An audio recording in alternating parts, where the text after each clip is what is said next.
अथक परिश्रमानंतर सिद्धीचा इथे गोल चपाती लाटण्याचा प्रयत्न चालू आहे. या दोघांची पोटपूजा केली आणि इथे मी हाय आणि आता आम्ही जाणलोय बाहेर फिरायला, खाऊन पिऊन मस्तपैकी. ह्या दोघींचे फोटोशूट चाललेले आहेत. हा चाललाय पेट्रोल भरायला गाडीत आणि आम्ही जाणार आहोत या 4 व्हीलरमधून. सो घरी आता कोण नसणार आहे. ही आहे अजयची मिसेस प्राची. सुस्तावलेली आहे नेहमीप्रमाणे. तिला खूप सगळीकडे फिरायचं तर असतं, पण 1-2 किलोमीटरचा प्रवास ही सहन होत नाही. आणि हे आम्ही बघा इंटरेस्टेड माणसं इथं बसलेली आहेत.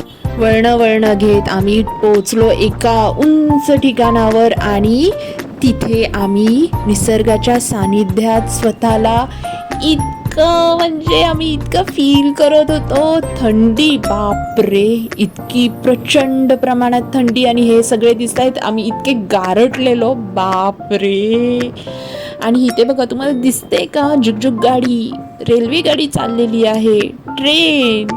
या थोड्याच वेळेत नाही हे जे तुम्हाला दिसतंय ना इथे इंद्रधनुष्य पडलेलं.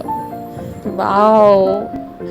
आणि हे बघा एवढं सगळं असताना पण आम्हाला ट्रेक पण करायचा होता मध्ये. हे बघा प्राची इथं मला असं वाटते 5 किलो तरी वेट कमी करेल. नाही, तिचं तर म्हणणं आहे नाही मी 5 किलो नाही करणार. हा पण ठीक आहे 2 किलो नक्की करेन. हा माहिती. चला पुढे पोचलो आणि आरती चालू. या किती सही टायमिंग वर आम्ही पोहोचलोय ना.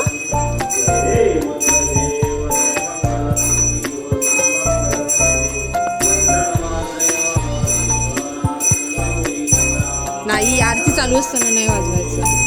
बिचारा आमचा काका सगळ्या वयाच्या गटात बसून जातो आमच्या बरोबर पण सगळीकडे. आम्ही उड्या मारला काका पण आमच्या बरोबर उड्या मारत असतो. रील्स इतक्या वरती जाऊन रील्स नाही बनवलं तर काय बनवलं यार. हा बचपन तो गया.